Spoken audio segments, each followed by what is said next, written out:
Dans Victor Hugo vient de mourir, Judith Pérignon nous fait remonter dans le temps jusqu'au printemps 1885, alors que Victor Hugo est mourant et que la nation entière retient son souffle. Le poète agonise durant plusieurs jours et finit par décéder le 22 mai 1885 à 83 ans. Cette œuvre est un très bel hommage que Judith Pérignon rend à Victor Hugo. Selon moi, l'une de ses plus fortes qualités, c'est qu'il rend compte de l'impact qu'une telle disparition a eu à Paris, et on peut le supposer sur toute la France, en fait, sur la nation française.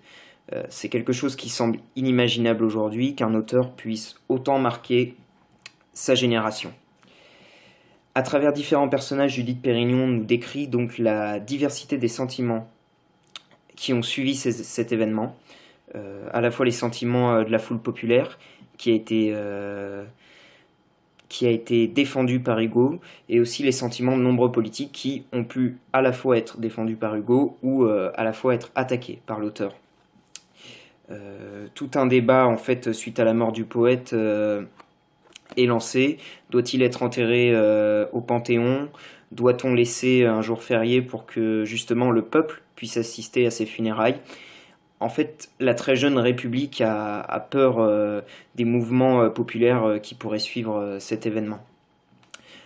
Un autre booktube a été réalisé sur ce roman. Je n'ai pas autant aimé ce livre que ma camarade Estelle. J'ai trouvé en fait que le rythme du texte manquait de dynamisme. Que oui, le texte avait tendance à tourner en rond et c'est sûrement lié aux nombreux personnages qui sont présents dans l'œuvre. En fait, Judith Pérignon nous décrit les sentiments de tous ces personnages et la réaction qu'ils ont eue suite à la mort du poète. Il y a sûrement des passages qui n'étaient pas indispensables et qui, par le fait même qu'ils représentent des répétitions, amènent une certaine longueur à l'œuvre.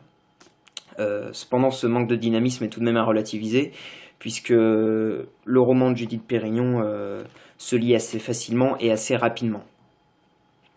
Donc voilà, les bons côtés, selon moi, de cette œuvre, c'est que grâce à ce livre, on se rend compte justement de, de la nature de la figure de Victor Hugo. Pourquoi il a autant marqué la littérature française et le peuple français, pourquoi on continue à le lire de nos jours et pourquoi on continue à l'étudier, avec toutefois ce petit bémol, un roman qui peine à avancer et qui manque un peu de dynamisme selon moi.